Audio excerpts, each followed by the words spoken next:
J'ai regardé des réunions du Conseil de sécurité des Nations Unies. Bon, l'Organisation des Nations Unies est basée aux États-Unis. Mais comment pouvez-vous punir les États-Unis en leur garantissant le siège de la principale organisation internationale sur la Terre? Les Africains doivent sortir des organisations internationales qu'ils ne contrôlent pas. L'Afrique doit sortir de l'ONU. Ça vous paraît une banalité, mais pourtant, c'est d'une importance cruciale.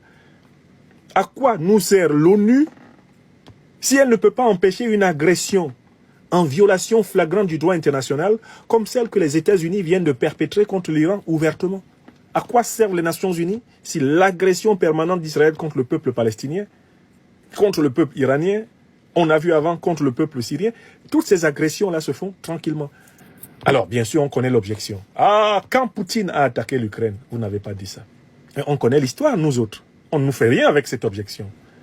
C'est l'OTAN qui a déplacé ses infrastructures militaires aux portes de la Russie, en occupant progressivement et militairement les anciennes républiques de l'Union des républiques socialistes soviétiques. À partir de 1989 jusqu'à 2022, quand la Russie a déclenché la contre-offensive. Le pape François, qui vient d'aller en tombe, l'a dit. Nous savons que l'origine de la guerre entre la Russie et l'Ukraine n'a pas lieu en 2022. Elle a lieu dans la progression hostile, impérialiste de l'OTAN.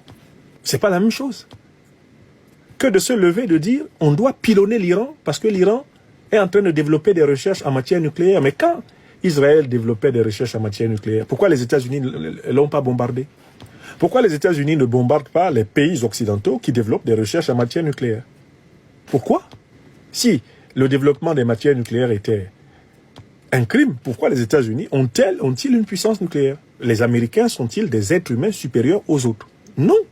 Donc la notion de droit international s'est vraiment effondrée. Certains jours, je plains mes amis, mes anciens élèves, mes étudiants, mes enfants.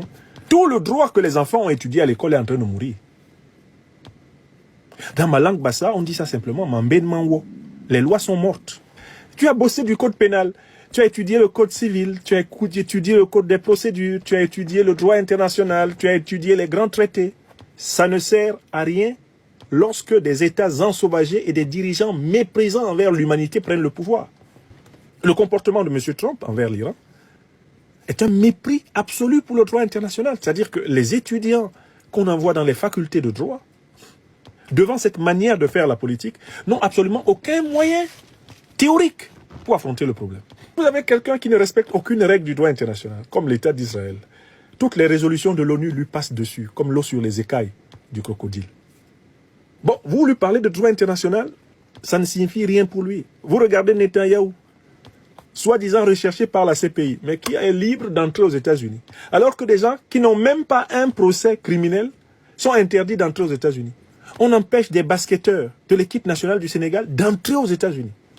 Mais on n'empêche pas Netanyahou qui a massacré plus de 50 000 Palestiniens. Astaghfirullah.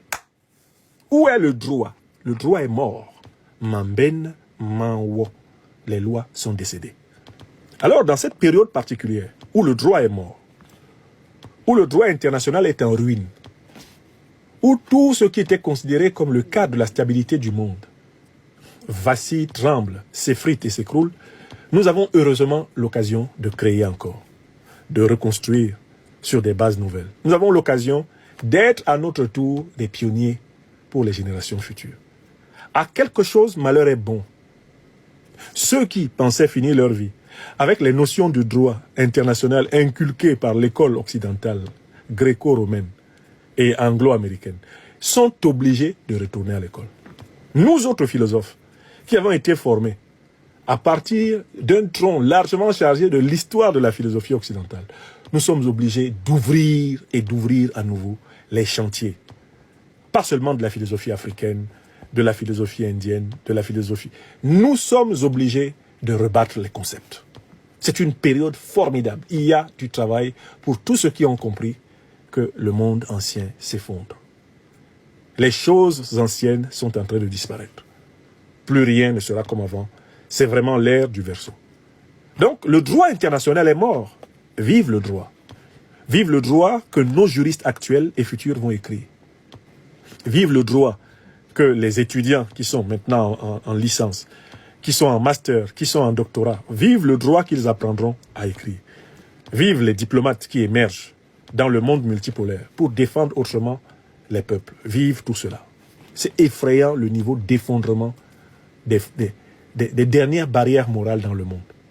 Quand vous regardez un dirigeant comme Trump ou Netanyahou, vous n'avez pas envie d'être président. Si être président, c'est pour être mauvais comme ça, il vaut mieux rester près de sa petite assiette de riz à la sauce crème.